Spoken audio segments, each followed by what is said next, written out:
Today, as you might already anticipate, the primary subject area in which we want to cover are recovery efforts from our winter storm or our winter emergency, along with our water emergency, which still looms. Low pressure is still impacting residents across the city, but we are continuing to see progress. We are measuring that progress through the PSI, meaning the pounds per square inch of water which is being distributed through our water system or our water treatment facility.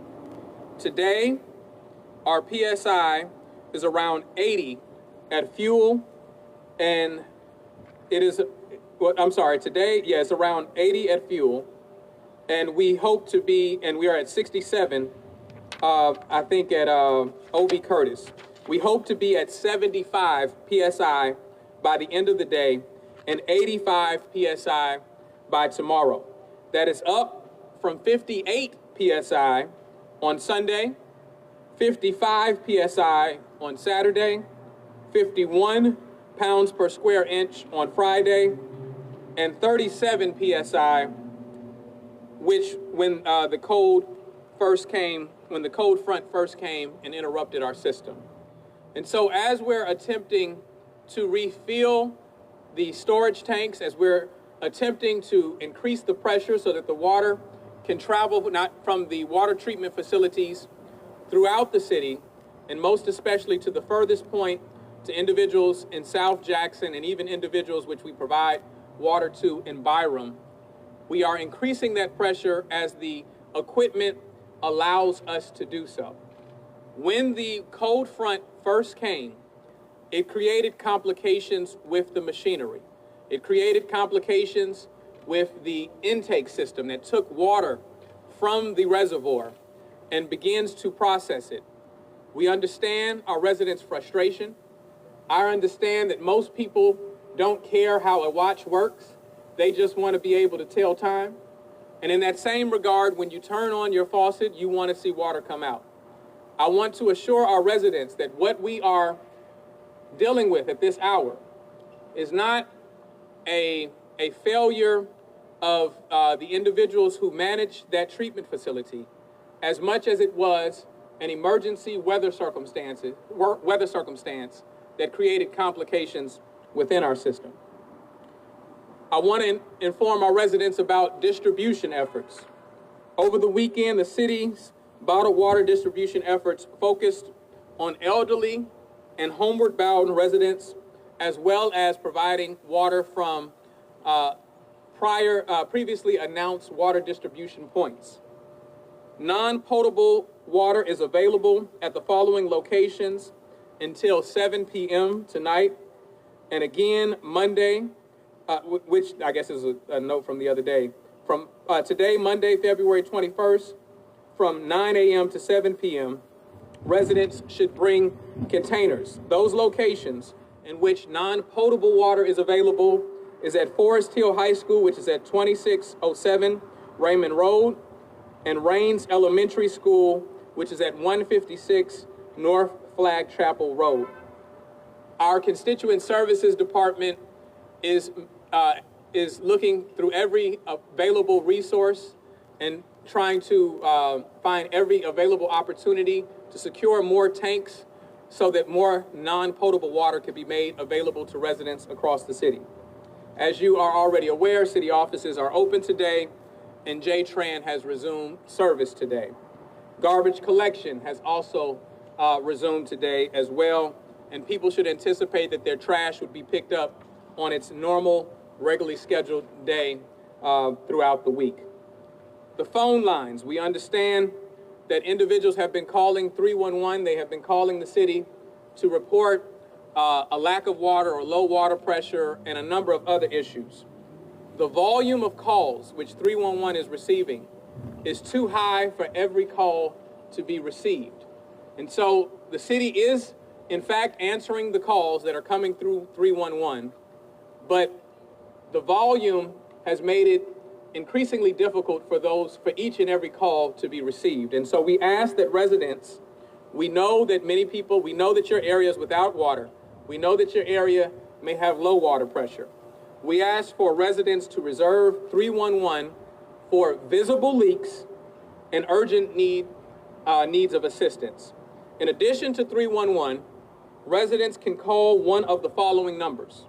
You can either call 601-960-1111, 601-960-1777, 601-960-1781, 601-960-1778, 601-960-0379, and lastly, 601-960-1779. And we will provide those numbers to the media so that you may provide it to the constituents as well. If you have any specific questions that you'd like to speak to right now, I'm going to work my way from left to right. Mr. Mayor, we've noticed there have been some car washes that have been operating in areas that clearly have some water pressure. Is the city not going to stop that, or are you just asking people to stop doing it? Well, we will request that based on what our engineers tell us are the best efforts in order to see the restoration take place in the tanks. And that's what I rely on, right? I rely on that information. But that's the challenge that continues to take place, is that as we are trying to fill up tanks, consumption is still happening. And so that might be an effort worth revisiting if possible. But there are also car washes, and there are also people who have water that does not rely directly on the distribution system, but through other reserve tanks or water tanks that may appear across the city. So not everyone receives their water from the same distribution mechanism or process. Yes. Yeah, Mayor, you said at a special meeting this morning that you have been trying to reach out to the governor repeatedly. Mm-hmm. Just curious how that's gone, and also how many times you've tried to reach him. Was it directly through his cell phone, through his aides? Have you heard from him yet? I have not spoken to him yet. I have received word that the chief of staff that I normally make contact through is facing a personal matter, which has complicated the communication there. But our office has been in contact with MEMA. That is the agency that directly deals with emergencies from the state. We have been talking with MEMA throughout this process for resources and support. A lot of the aid that would be typically provided in this circumstance suffered logistical issues initially because of the fact that our roads were iced over. When we talk about how we receive water and how we get the water pallets, well, we were limited to that water which was directly within our reach because more trucks could not come in. The reason Kroger and Sam's and Costco and all of those grocery stores have run out of water is not because they didn't, they interrupted their own distribution chain. It was because the weather conditions complicated that. And so that stands for a number of other things that we are in need of. Now that the weather has warmed up, those logistical nightmare is being cleared up a bit. Just real quick, when did you first reach out to the governor, and how many times have you tried to reach out? Well, first and foremost, we reached out when the weather first dipped low. I reached out then to his chief of staff to talk about how we could prepare for a response and had difficulty there. Keisha Sanders has been talking to the same people that the governor typically directs me to. So when I speak to the governor, it's usually to put him on alert and say, this is what we're facing. Can you make your resources available to us, right? So that is a necessary call, right? But in some instance, in some effect, it's more ceremonial than it is a function of what really, puts things where they need to be. And so while I haven't received the call that I'd like to receive just yet, the return call, that hasn't interrupted the process by which those agencies that support the city can support. And that's why we've been talking to MEMA throughout. I just have one real quick question to follow up. What did the city council do this morning as far as emergency declaration? Just one moment. Okay. I'll do a better job. They asked me to repeat the questions so that so that some of the recording can hear. Okay, just two quick questions. At the city council this morning, I think signed or authorized an emergency declaration. Just curious specifically what that was. And the second thing is there was talk of bringing in tankers to help out with the water situation. Where are we on that process? So what the city council did, first of all, there are two things that take place. When an emergency first occurs, as mayor, I have the ability to issue a declaration of civil emergency. And so that takes place, and my civil emergency lasts for approximately 7 days. And then the council has to come back and vote in order to join me in that emergency. And so today, the council voted to declare a state of local emergency. What a local emergency allows us to do is it allows us to avoid some of the time encumbering processes that limit the ability for us to respond quickly to the challenge. We have to, in a typical course of contracting with businesses, we have to get multiple bids. We have to put it out for bid. And so what a declaration of emergency recognizes is that time and the circumstance does not allow, or we don't want to have those circumstances create complications in meeting people's need immediately. And so their declaration of local emergency allows us to make agreement with contractors for those tanker trucks or for debris removal or any number of things that we might have to confront as a result of the winter weather that we've experienced. And so that will allow me to do that, and then we will ratify those contracts later on.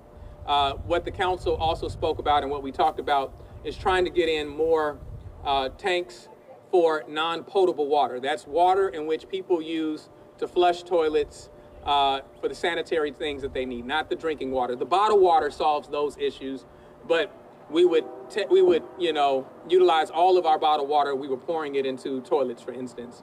And so we're trying to get non-potable water so that people can do those things that they need to do in their house and flush their toilets and have a more sanitary condition. And so part of that is trying to find the availability of those tankers, of the tanks.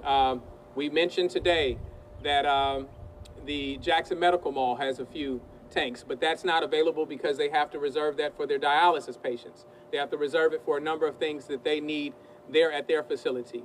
We talked about Hinds County's tanker.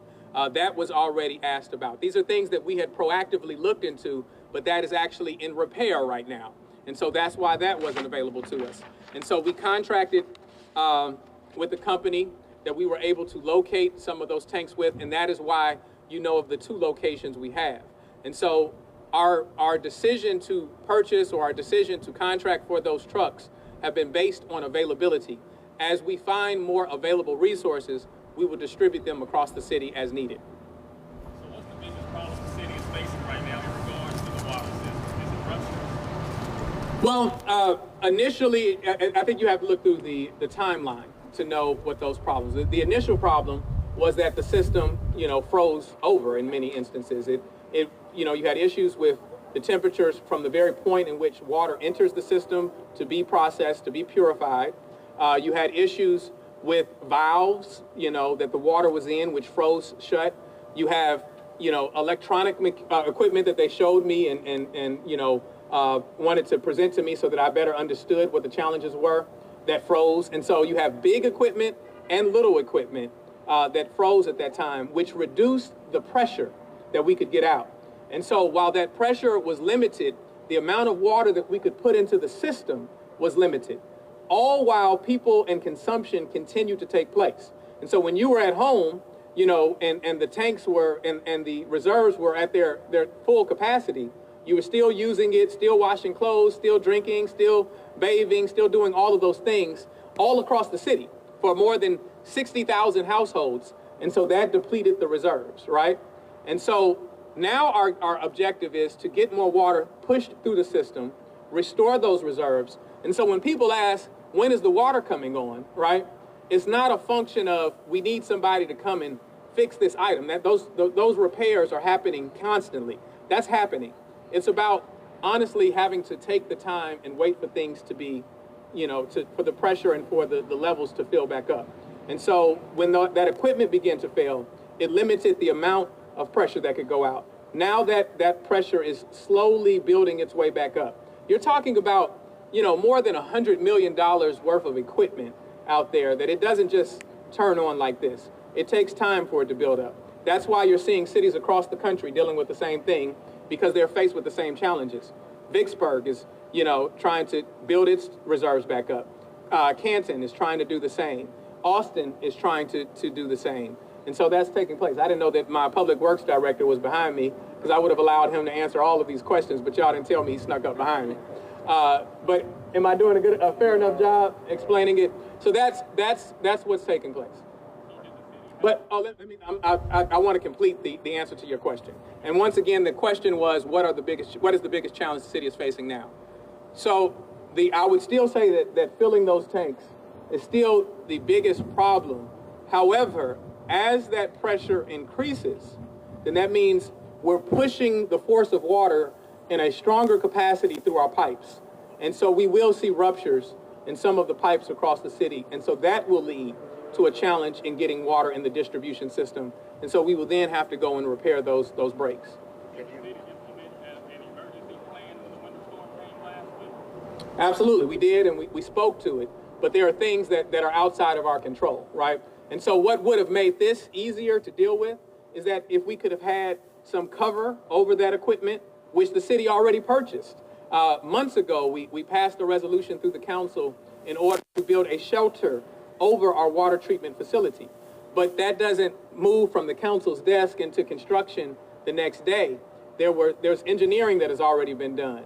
And so the construction is already set to happen. It's just this winter storm didn't consult with us about the timeline in which we're working. And so it came before we were able to get that structure built. A $3 million structure. Is the restoration of water flow then being impeded because of the water main breaks that are limiting your ability to refill the tanks, or is it still the main intake? It's both. It's a combination of the two. It's the main intake. Well, it's the treatment facility trying to increase pressure so that it can get it all the way through the system, right? But while it's increasing that pressure, the breaks are now going to start to happen. So the first issue was the amount of pressure that we were able to apply and the system being able to generate enough water to go through the system. The challenge that that is coupled with that now will be breaks that take place. Do you want to expound on that? So to kind of discuss that particular issue, what we saw is we were having limitations of bringing water in from the reservoir, and that was just due to the temperature of the water, and also we had some mechanical issues that were freezing at that particular time. The other battle that we had is we didn't anticipate a second storm. A second storm coming in right after the first storm, so we stayed under 32 a lot longer than what we normally would, and so we didn't have an opportunity for that equipment to unthaw until really Sunday and Saturday and Sunday. And so during that time, we were trying to assess, all of the issues at the plant, trying to figure out why we could not get more water out into the system. So we made a slow recovery as of that. Last week, Wednesday, we had around 37 PSI. Today, we got around 67. So that's good. What we'd like to get to is hopefully about 75, either late today or tomorrow. So therefore, you will see more water getting restored into the system. Now, the residual effect of that is that as we introduce more pressure into the system, you're going to see some breaks that will occur. A lot of that will occur on 6 and 8 inch mains, which we're starting to see right now. The maintenance crews are able to handle that. We're hoping that will not increase, but if we start to see main breaks on some of the larger lines like 12 or 16s, then we may have to bring in additional contractual assistance to assist with that. But we're trying, we hope that because the recovery has been kind of slow getting the pressure in, that we may not see the number of breaks that we normally would anticipate. How many breaks do you have right now? As of right now, we had 20. We did have a few more call in, so that could be up to 25, but we have repaired about 6. And we've got 2 crews that are out right now. One has just completed a job on Graymont, and there's a couple other areas that they will be looking to go toward next. But We're actively trying to track them as they're coming in. We've had a lot of calls right now that have just really been telling us about low pressure, but we're also asking residents to call in that if you see water that is trickling out in the pavement or you see wet spots, please call in at 311 and let us know, because that way we'll be able to get to them quicker.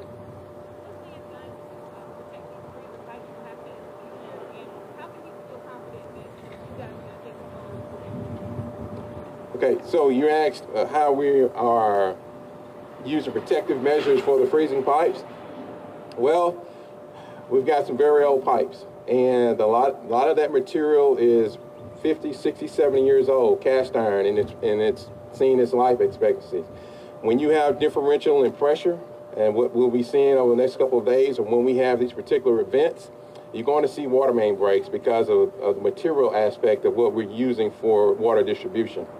We're going to need a systematic plan moving forward of how we can replace those pipes, and that's going to take funding and resources. And so what we hope is that this will put more light onto that, the importance of having safe drinking water. First of all, Let me jump in there on that. finish? Yeah, you can finish. From the processing at the plants, but also to the distribution. And so we just hope that that'll bring some light to that. And we're going to continue to reach out to every resource. When people really consider what it takes to replace the pipes of Jackson, you're talking about a $2 billion, about a $2 billion investment in what it would take just for the city of Jackson. And so we live in legacy cities. Jackson is an aging U.S. city that our pipes are old, and so we are long overdue for a major investment from the federal government towards city infrastructures. That is why you're seeing more than just Jackson face this problem right now. That's why Houston, that's why Austin, that's why Shreveport, that's why, Vicksburg, that's why Canton are all dealing with the same thing that Jackson is dealing with, is because we have aged infrastructure that cannot be replaced in one calendar year. It can't be replaced, even over the course of 4 years. It takes a lot to make such a significant investment.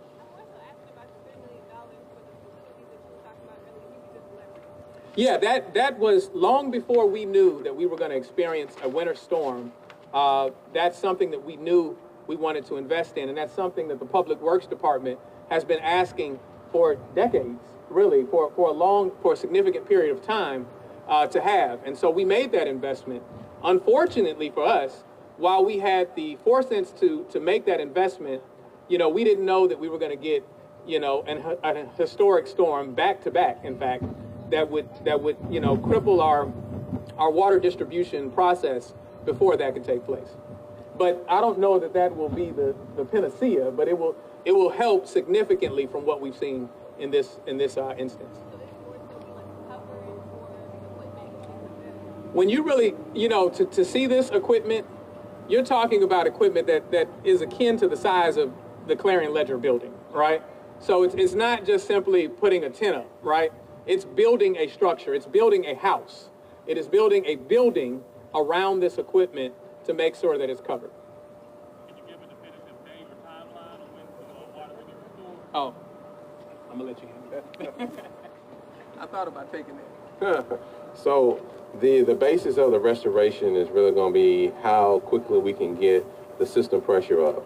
And as I advised the city council this morning, we hope that at least a majority of the city midweek will start to see that restoration, and maybe hopefully by the end of the week, the remainder of the city. But we have to have a lot of things that go perfectly over the next couple of days. We know we're going to have a couple of setbacks, but that's what we are aiming for, is hopefully by the end of the week. And so we're going to gauge everything by pressure. And so, as you know, I stated before, we started at 37, now we're at 37, now we're at 67. So now we want to get to around 80 for JH Fuel, 80 or plus, and roughly about 85 to 90 for O.B. Curtis. So we still got a little bit more work to do, but our crews at both plants are working hard. We're bringing in vendors to assist us when needed. And so, our primary objective right now is get the water in the system and then ultimately start treating the breaks that will occur.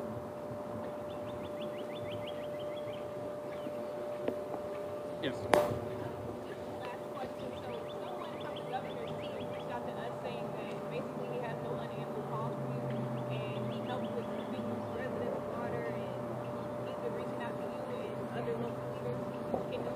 No, the governor has not reached out to me, and I did call from my office to not only him, but I called to his chief of staff. Now, what I was informed of is that his chief of staff is out of state dealing with a personal issue, and so maybe that could have created some complication in the communication. But that's what took place. Estimate how many residents have little to no water pressure right now?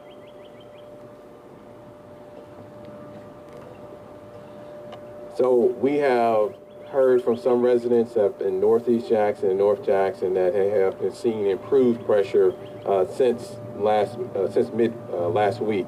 Now, right now, South Jackson and parts of West Jackson are taking the brunt. We know that there's isolated pockets in different areas, but hopefully as the pressure improves, they will see that restoration a lot quicker. But right now, definitively, we know that South Jackson and some parts of West Jackson are completely without water. So that's why the distribution and having the tanker trucks available are important. And that's what the primary discussion was this morning at the council meeting. So we haven't really had enough time to really quantify that because we've been so focused trying to get the plants back up.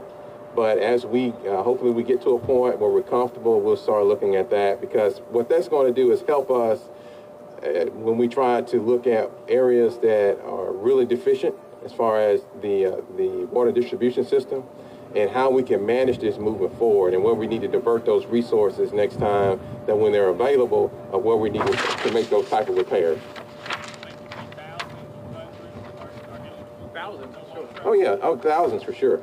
Yeah, for sure.